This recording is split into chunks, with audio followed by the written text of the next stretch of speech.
Christmas vacation start ചെയ്തിട്ട് 2 ദിവസമായി. ഞാൻ എൻ്റെ നാട്ടിലേക്കൊരു യാത്ര പോവുകയാണ്. ഇവിടുന്ന് 3 മണിക്കൂറിലധികം യാത്രയുണ്ട്. 3 ബസ്സും കയറണം. ഒരു ബസ് കയറിയിട്ടുണ്ട്. അപ്പം മറ്റൊരു ബസ്സിനായി കാത്തു നിൽക്കുകയാണ്. KSRTC ഒന്നും കാണുന്നില്ല. KSRTC സമയം അറിയില്ല. ഇപ്പോൾ അടുത്ത KSRTC സ്റ്റാൻഡിൽ എത്തിയിട്ടുണ്ട്.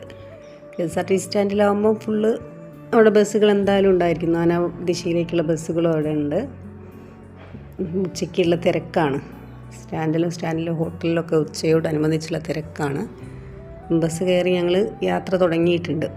മൂന്നാമത്തെ ബസ്സാണ് കയറിയിരിക്കുന്നത്. മൂന്നാമത്തെ KSRTC ആണ്. അപ്പോൾ അതിൽ യാത്ര ചെയ്ത് തളർന്നിട്ടുണ്ട്.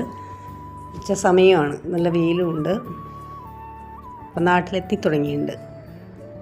നാട്ടിലെത്താറായി. ഇനി ഇവിടുന്ന് ഒരു ഓട്ടോറിക്ഷയിൽ പോകണം, അല്ലെങ്കിൽ അരമണിക്കൂറിലധികം നടക്കാനുണ്ട്. ഇപ്പോൾ ഓട്ടോയിൽ നാട്ടിലേക്ക് പോയിക്കൊണ്ടിരിക്കുക. വീട് എത്താറായി തുടങ്ങി. ഒരു 5-10 മിനിറ്റ് ഓട്ടോയിൽ ഇരിക്കണ്ടു. ഇപ്പം കുളമാണ്, ഞങ്ങളുടെ നാട്ടിലെ കുളമാണ് ഈ കാണുന്നത്. ഒരു ഗ്രാമപ്രദേശമാണ്, വയൽ ഏരിയയാണ്. വയലിൻ്റെ നടുക്കാണ് വീട്. നല്ല മനോഹരമായിട്ടുള്ള സ്ഥലമാണ്.